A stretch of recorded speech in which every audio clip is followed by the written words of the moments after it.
Assalamualaikum warahmatullahi wabarakatuh.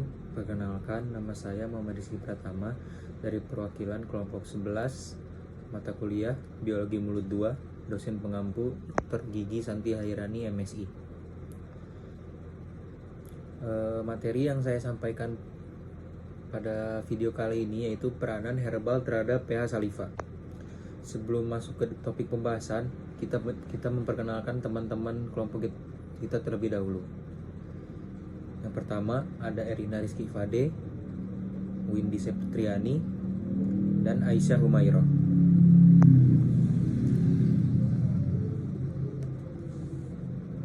pH saliva. Pengertian pH saliva adalah derajat keasaman yang digunakan untuk mengukur keasaman atau kebasaan air liur.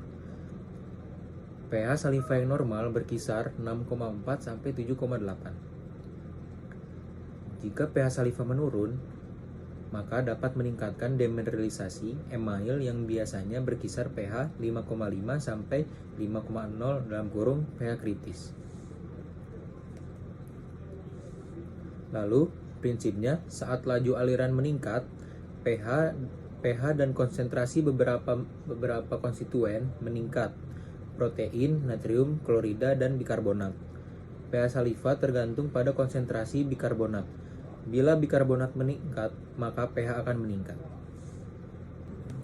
Berikut adalah mekanisme bagaimana bahan herbal mempengaruhi pH saliva, yaitu 1. Stimulus berupa pengecapan. Bahan herbalnya antara lain jahe merah, daun kemangi, madu, daun sirih, dan cabai jawa. Stimulus dari bahan-bahan herbal ini diterima oleh reseptor gustatory. Langsung diantarkan oleh serabut aferen ke otak. Lalu otak menstimulasikan kelenjar saliva yang meningkatkan sekresi saliva. Lalu karena sekresi saliva menyebabkan kandungan bikarbonat meningkatkan sekresi saliva. Karena sekresi saliva meningkat, pH saliva pun dapat meningkat. Yang kedua yaitu stimulus berupa pengunyahan.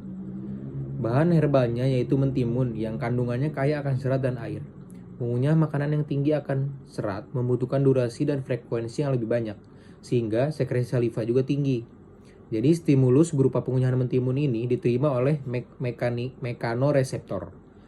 Lalu mekanoreseptor itu diantarkan oleh serabut eferen ke otak. Otak lalu menstimulasikan kelenjar saliva meningkatkan sekresi saliva. Lalu yang dapat menyebabkan kandungan bikarbonat meningkatkan sekresi saliva. Sekresi saliva meningkat ini balik lagi seperti tadi, karena dapat menimbulkan pH saliva yang meningkat. Yang ketiga yaitu stimulus berupa penciuman.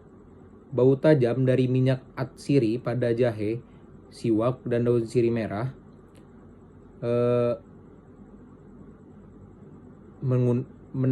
menimbulkan reseptor olfaktori yang dihantarkan oleh serabut aferen ke otak. Lalu otak menstimulasikan kembali kelenjar saliva meningkatkan sekresi saliva yang menyebabkan kandungan bikarbonat meningkatkan sekresi saliva. Sekresi saliva meningkat, maka pH saliva pun bisa meningkat. Lalu kandungan klorida yang tinggi, kalsium pada siwak bisa meningkatkan pH saliva. Teh hijau kondisinya dibagi menjadi dua, yaitu normal dan setelah makan. Normal itu untuk mempertahankan pH saliva, dan setelah makan untuk mencegah turunnya pH saliva sehingga pH saliva tetap normal. Sekian video singkat dari kelompok kami. Mohon maaf bila banyak kesalahan. Assalamualaikum warahmatullahi wabarakatuh.